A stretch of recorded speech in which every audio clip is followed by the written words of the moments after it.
You've made it. You're nearly there. Hello. Thank you for coming. I'm going to try and sort of like wrap things up really with some distinctly non-expert reflection. So we've made a few games. We seem to have done okay. I'm never one for kind of like saying that makes us like, yay, we've made it or anything, because things can change very, very fast. But so far, so good. And really, when I spoke to Dan about this, and I sort of said, well, look, I can come along and sort of say, well, look, this is just a bunch of stuff that kind of the obvious things that we've learned. And some of them are probably obvious, some of them are probably preaching to the converted, some of them might be less popular. But it never hurts to remind ourselves of the things which we think we already know or don't anyway. So that's kind of what I wanted to do, is just basically just say, look, for me, there's an awful lot of detail, an awful lot of expertise, but actually this is the kind of the key stuff that's kind of landed with us. So there's another list. There's going to be 8 things. Now, this is one of my personal all-time favourite heroes. This is Carl Sagan, who was an extraordinary scientist and has written many, many wonderful books. And this is one of my favourite quotes of his, where he was asked by a reporter what his gut feeling about a situation was. And he said, I try not to think with my gut. It's tempting it might be. It's likely to get me into trouble. And on this occasion, Carl's wrong. Number one rule that I've learned is it's not rocket science, and Carl Sagan doesn't apply. Your instinct is one of the most valuable tools you have as a game developer. And it's something that you build up and build up and build up. And it's a bit like that kind of truism about genius is 10,000 hours of practice. But really what you're trying to get to as you do something over and over and over again is build up an intrinsic understanding of it. And this kind of ties back, it's really interesting, talking about sort of like some of the kind of like cognitive science of VR. There's a real cognitive science of design as well, and of the way we operate as humans. Humans, we are intrinsically very, very lazy. And we don't like to think about things unless we have to. And we have these amazing mechanisms in our brains that, going back to sort of 30s, people are talking about this idea of schema theory, that we have these learned behaviours. And when a schema kicks in, we just do it automatically because we already know what the result of something is going to be. We predict and respond to it. And we rely on this all the time with our players. We like the fact that when players pick up a game, they pick it up and they go, oh, it's a first-person shooter, I know what to do with this sort of stuff. And they don't have to think about it, which frees up cognitive load for them to engage in other ways. But this is also true for us as developers, that we want to get to a point with our games where we go, I know this works, so I don't have to reconsider it. Or if I do reconsider it, it's because reconsidering it seems like a valuable thing to do. And I'm not having to learn everything over and over and over again, but nor am I taking things for granted. So building up that sense of intuition, building up that gut instinct to what you're trying to do becomes really important. I can say for sure, and I've got members of the team here who will start throwing bottles and other heavy things at me in a minute. Pretty much most of the mistakes we've made over the last 3 games have been a failure to listen to our instinct.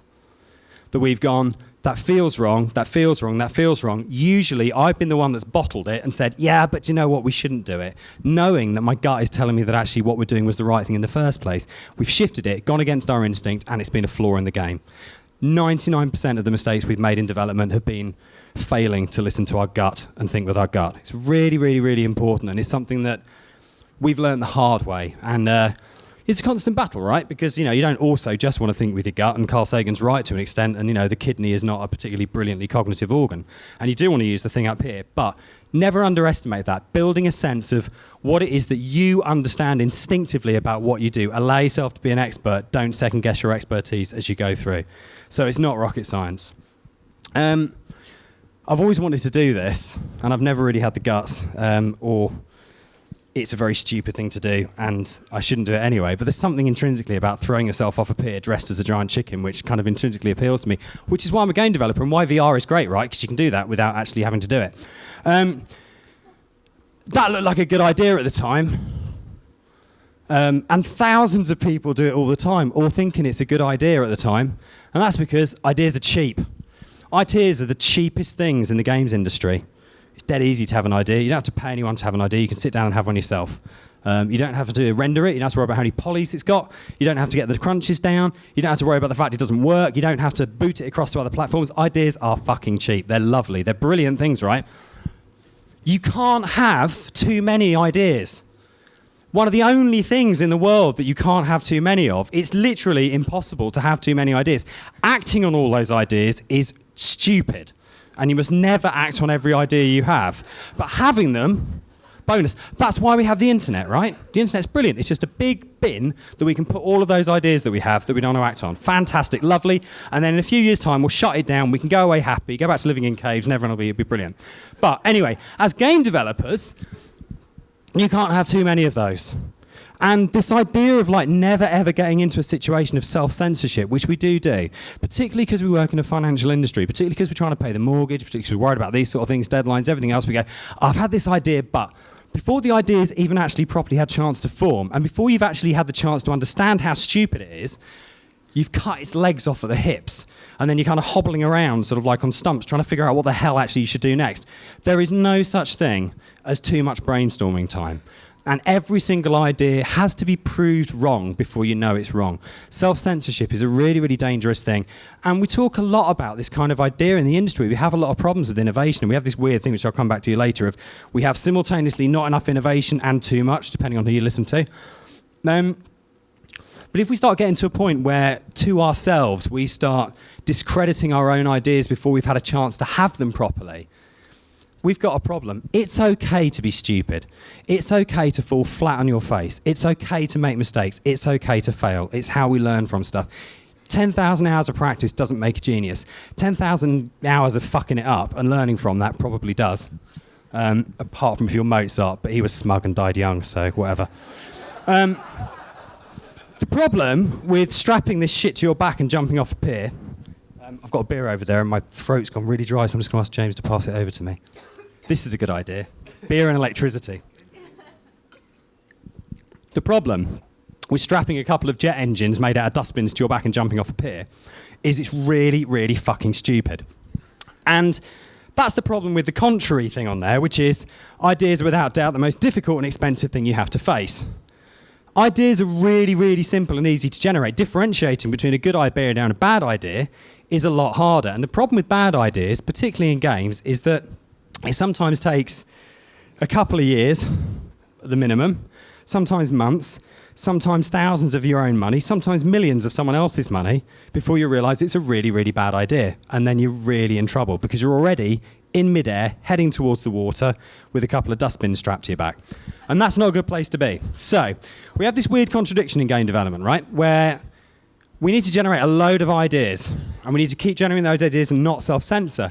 But the problem inherently in what we do is it's often very difficult to actually be able to distinguish between the good and the bad ideas until we're on our way down, which leads us to a very, very risk-averse development culture where we go, I don't know if this suit's going to fly or not. So actually, what I think I'll do to be safe is I'll build the same suit as the person before me. The really weird thing about this that we do, and we all do it, and it's one of those uncomfortable truths, it's not just big AAA stuff, we all do this. We all copy other people's stuff. Is that where we seem to have this really, really weird blind spot is we'll watch someone strap a couple of dustbins to their back, jump off a pier and sink without trace. And then we'll go, I'm not sure my chicken suit is up to this. Tell you what, I'll put a couple of dustbins on my back. And at some point on the run up the pier, we forget the fact that the fucker's still underwater and hasn't come back up to the surface yet. And we do exactly the same stupid thing that other people did, knowing it's stupid because we're too frightened of our own ideas. And that's a really, really serious one. But I think part of that is that idea that we have this contradictory thing going on, that implementation is the key to game development, particularly that thing of like the last 10% of development gives you 90% of quality and all that kind of stuff, which is true. But it's only true if the idea is good to begin with. I suppose the kind of like short way of saying that is you can't polish a turd. And that's a really, really very, very difficult thing for us to engage with as game developers, because how do you know, right? How do you know up front what you're doing? And that's where it loops back to the Carl Sagan thing. What we're actually doing, if we survive in business long enough, is building up a gut instinct. That we can actually go through a very, very large number of ideas, but we have an instinct of understanding what an idea now, how that looks and feels and plays in a year, year and a half, 2 years, 5 years' time. And that's probably the most difficult thing for us to develop. And that's about longevity. That's about a long-term game plan of saying, where do I want to be as a creator in 5 years' time, in 10 years' time, when I've had the time and the space to develop that gut instinct. And if you're only thinking to the end of the next game, the end of the next month, you're denying your ability to resolve this contradiction between ideas being the simplest thing that you have to do, the cheapest thing, and the most difficult and expensive thing. And that comes down to this. Which is, I did this, I was making these slides, and Jess was kind of like, she was walking past my desk at one point, she went, Dan, I was like, what? She went, you put Sam Smith on a slide. I was like, yeah. You're really going to put that in front of people? Yeah, that's all right, it'll be fine. Just like, yeah, okay. The guy in the chicken suit, I think you'll get away with, but I'm not sure you'll get away with this. But the important thing about this guy is not his music. The important thing is that he was lying. That there is no differentiation between money and creativity. It's garbage. And we tend to sort of get this thing, particularly in indies, and particularly in sort of experimental indies, where we talk about this idea, this division of going, there's money games over there, right? And there's good games over here.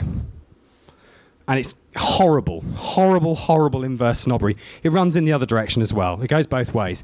Money games on one side, kind of art games at the other, throwing shit at each other over the barricades. I spent a lot of time before I got into the games industry as an artist, effectively living on the dole or on the breadline. It's horrible. Having no money really, really stinks.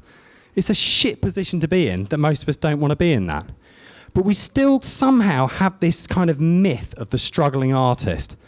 And we still allow that to fester and happen in the games industry. And it is complete cock, and it needs to be kicked into touch as soon as humanly possible. The problem with this attitude is it doesn't just sit within the indie sector. It goes right the way up to the top of the scale of the stuff you are supposed to put up with as a developer. Because in a similar kind of way to carers, nurses, teachers, because there is a calling to do this stuff, you can be treated like shit by people who don't actually care about what you do. And it's a bit like the thing in The Good, the Bad and the Ugly. There are the people with the guns and the people with the spades, and someone's going to dig. Very, very similar stuff in any kind of creative practice, very, very true in games. One of the ways in which you can foster and enable your creativity more than anything else is by screwing your head really tightly on your shoulders in terms of your business model and charging what you're worth. Because the only way that people who rip off developers get away with ripping off developers is because there are enough developers willing to be ripped off. And if everybody was unwilling to be ripped off, they ain't going to make games themselves. That's why they need us. So standing firm, valuing yourself. I'm going to use the word here. We just moved into the Unison building down the road, and we're seriously talking about we need a union as game developers is what we need. We need the individuals working in game development to have union protection so they're treated well, so studios are treated well, so the individuals and the companies that are actually making this stuff are valued properly for what they do. Because this industry generates a huge amount of money, but not enough of that money ends up in the pockets of the people doing the work. That needs to stop, and that's how we make games better. Polemic over. Polemic not over. Oh, you thought you were away with it then. I'll come back to that polemic later. Right, this is Douglas Hofstadter. This is another one of my absolute heroes. The man is a legend, not just because he can carry off that shirt, but he's just awesome in every way. Now, the other thing about money that's really, really important is this idea of Hofstadter's law. Now, Hofstadter's law says everything you try and do takes twice as long as you think it's going to take, even if you take into account Hofstadter's law, which is a perfectly brilliant thing. The problem for us is, unlike Carl Sagan, that is always true. Now, this relates to the money point quite seriously, right? Because we go into game development, budgeting and setting out resources and timescales, we all know are wrong. We know we can't make a game in that amount of time for that amount of money. We all know that. What is our fucking problem? How do we do it time and time and time again? You know, it's the Carl Sagan thing. Our instinct goes, no, you can't make a game for that much for that short amount of time. We know it, right? We say, yeah, that's not a problem. Yeah, we'll make that game for that amount. Yeah, 6 months, £3, no problem at all. And then 5 years later, we're wondering why we're having nervous breakdowns. As an industry, we have to respond to this. It's not good enough for individuals or developers to do it. And part of the problem is we have to be careful we don't undermine each other. Again, it's about unionisation. It's about not saying, brilliant, you see that studio over there, right? They've just realistically costed and budgeted their game. Fantastic, let's screw them by going in 6 months cheaper, even though we know we can't make it, and let's undercut them and get that gig. We have to stand together as a body of people and say, this is how much it costs. This is the way in which it needs to be done. This is how it's going to work. Because the fact that we're still under budgeting to a point where there's a whole load of unknowns in game development. We know that there will be unknowns. We know it won't work. We know that QA will come out with horrible problems late in development. We know that our third-party engine will update just as we're about to ship and cause us months of work. We know that suddenly someone's going to turn around and go, sorry, Peggy 15 doesn't cut it these days. How about sticking some more tits and shotguns in that for us so we can sell it? We know these things happen. They've been happening for 20 years. Why are we still surprised by it? We need to revise this and actually understand that maybe looking at how long things take, adding that extra bit of time to it, and actually being honest about it, but being honest as a whole industry, so we're not just looking for the opportunity when someone else is honest, but we can make a fast buck. Now, this one is a tricky one, and this is probably a contentious point of the evening. I'm going to have another sip of beer before I say this. I love this image. So, okay, let's hit it. Gamers are really fucking stupid. I am a gamer. Gamers are also really fucking smart. Gamers somehow manage to combine those two features in one individual in an utterly contradictory way that is baffling beyond belief. I actually don't have an answer to that. It's really hard. We try and make games that push the boundaries, which respect people as human beings, and they behave like cattle.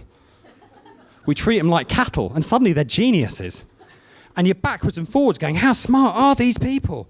How well? We know gamers are phenomenally media literate. They're probably the most media literate fans of any medium on the planet. It's extraordinary. You don't get many film fans. If you do a random straw poll outside a cinema and say, did you like the film? Yeah. Can you tell me a bit about the camera? They're not going to be able to answer it. You talk to a gamer, you're probably going to get an answer. They are phenomenally literate about their media. At the same time, they don't seem to be able to find a button on a controller.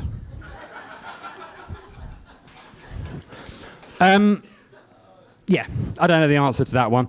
It's something that I think we're going to continue struggling with as an industry.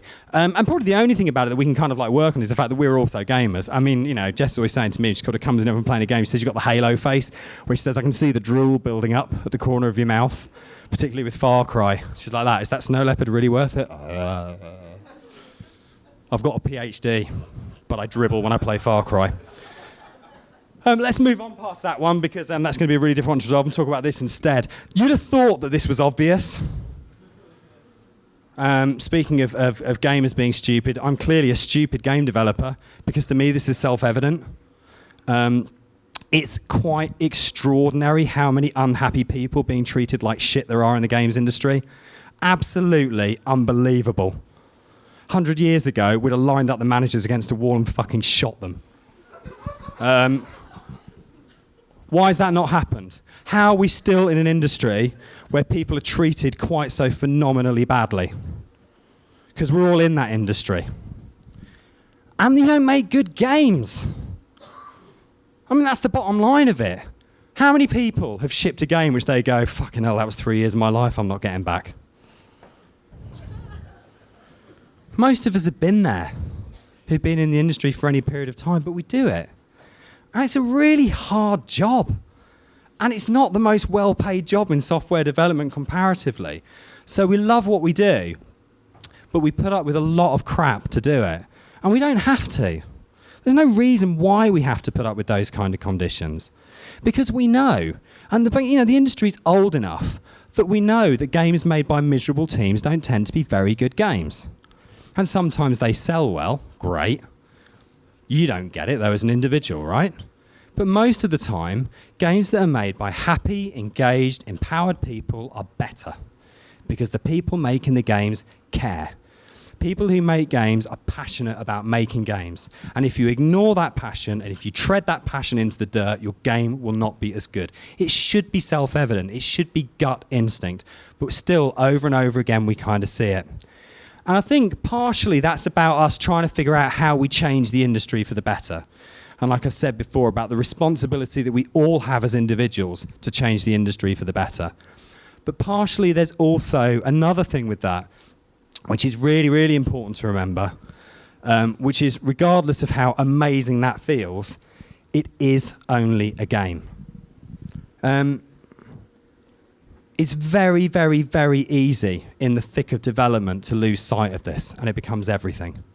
And you suddenly skip onto a George Clooney slide for no apparent reason, which is really weird. That is actually supposed to be in the presentation. That'd be even weirder if it wasn't supposed to be there. But I'll get to that in a minute anyway. In that thick of development, it's really hard. You lose the sight of the edges of things. It becomes all-consuming. It's everything. We talked a lot about, so we crunched with Rapture.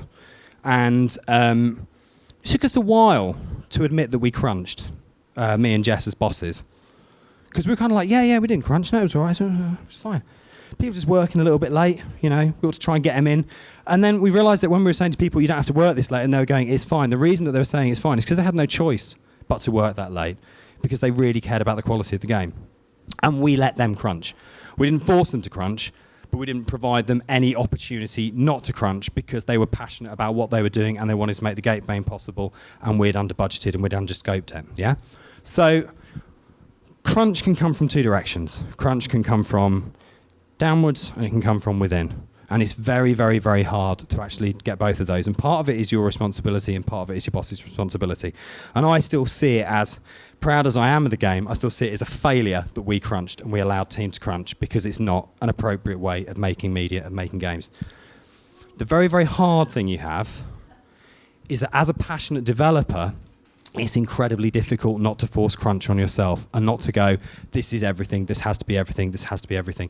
It is just a game. We don't work for Médecins Sans Frontières. We don't work for the Red Cross. We're not paddling across the Mediterranean on a pallet to try and get our kids to safety. We make entertainment products. And that's really important. And I get very, very, very sick of people talking about games like it's the second fucking coming. We make entertainment products, and we need to keep that in that context. And that also means about, in terms of the way we make them, of really being sensible to yourself. And it's one of those truisms that people sort of talk about a lot, both in terms of kind of like, big AAAs, we talk a lot about crunch. We don't talk a lot about crunch in terms of the indie sector, about the damage we do ourselves, about the actual, genuine, proper health damage, physical as well as mental and emotional damage we do to ourselves crunching. It is only a game. And that's something which we've struggled with a lot, backwards and forwards, personally as well as the studio, is going, where does this thing sit? When this is what you do, when this is being a game developer is what you are, how do you keep a lid on that and stop it from becoming dangerous and toxic and all-encompassing, and getting to the point where you realise that your skin's falling off and your hair's coming out and you feel like shit every single day because you're knackered and you can't let this thing stop expanding and taking over your life. And that's really, really hard. But that's something which is a creative struggle that people have been having again for thousands of years. This is not new. It's not unique to us as an industry. If you love what you do, how do you make sure that you do it not to the detriment of everything else? Which is where George Clooney comes in. George Clooney in The Perfect Storm. It's a dreadfully, dreadfully sad film with an appallingly cheesy ending, which kind of sums up game development, really, I guess, as a metaphor in itself. But as George Clooney and his crew sink beneath the waves in a desperately tragic leaving all our children behind without fathers kind of way in the freezing cold Arctic Atlantic, because George Clooney wouldn't give up and kept chasing the fish. And as a Marky Mark, Sans Funky Bunch is drowning in the swell, and there's a George Clooney voiceover which simultaneously extols the virtues of being a spearboat fisherman. The fog's just lifting. You throw off your bowline. I'm not going to do that. It's George Clooney impression. It's very, very bad. But he goes on and on and on about how great it is. And you kind of go, yeah, I'm with you, I'm with you, I'm with you. And he ends up saying, you're a goddamn game developer. Is there anything better in the world? And you're thinking, I'm watching a man drown simultaneously. I feel conflicted. And that conflict is central to what we do. Because I'm a game developer. I'm fiercely proud of what I do. I love it. It's my passion. It's what gets me out of bed in the morning. It drives me. I love my job. It's a job, but it's my life. But it's a job, but it's my life. And that's our central tension. And I think the biggest thing out of all these points of what we learned over the 5 years, really kind of me when I started talking about this, boiled down to this thing. How do we stop this thing which we love, which we're so passionate about, being the thing that can destroy us and run us out of the industry? Because the thing which you learn when you've been in the industry a long time, I mean, I'm quite old, so, I kind of have that benefit of experience, I suppose. Not even through being kind of like good or bad, I've just been in the industry a while, is you see a lot of people come into the industry and leave the industry very, very quickly. A lot of amazing talent, a lot of particularly young people who come in fired up with incredible passion and integrity and talent and everything else. And then 10 years later, you're thinking, where did they go? And you realise they made one game. And then they burnt out and died and they were gone somewhere else. What happened? Trying to find this balance between our passion and our working practices is central to what it means to having any kind of longevity in the games industry.